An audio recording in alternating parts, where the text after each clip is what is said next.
And today we are in 1 Peter chapter 2. Not that many verses. There are 25 of them. So I would encourage you to go ahead and read the 25 verses in 1 Peter chapter 2. We're just going to go over a few of my takeaways and I'm going to share some of my notes with you. All right, so chapter 2 is about moving from personal faith to who we are as God's people and how we live in the world. We are being built into a spiritual house and called to live an honorable life that reflects God.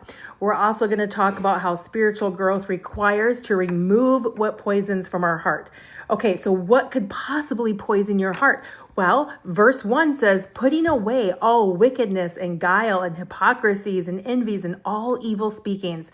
So put away everything that's unclean. Nothing unwholesome should come out of our mouths, and all wickedness. Now, usually we think of like just really bad people, but God says all sin is sin. Okay, so we have to check what we're talking. Are we gossiping? Are we slandering? All of those things right here in verse 1, it says, get rid of it. That's a poison to your heart.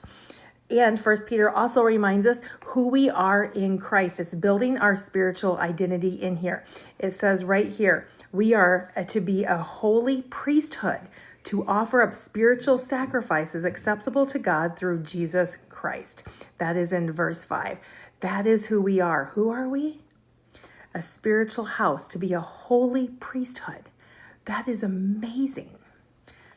All right, then we're going to talk a little bit more. It goes down to saying, Peter says we are living stones built into a spiritual house with Jesus as the cornerstone.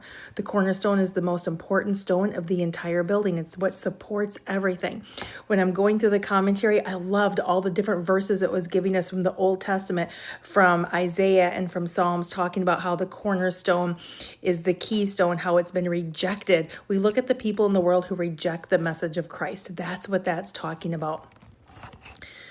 All right, then we move on to the next part of my notes here. Because of that identity, we're called to live differently. We talked about putting away those things that are poison and damage to our hearts, because we need to choose to honor God with what we do, what we say, and how we live. So this chapter definitely reminds us that our identity comes from Christ and we should reflect his light and what he's called us into. Then when you get to the very end of the verses here, he refers back to one of my favorite verses, which is Isaiah 53:5. By his wounds we are healed. I have that verse at the end of a lot of my books because God has healed me from so many things. But this isn't just about physical healing. It's also about spiritual healing. And when God has healed us, by his stripes we have been healed. It reminds us that sin has no power over us. Sin has no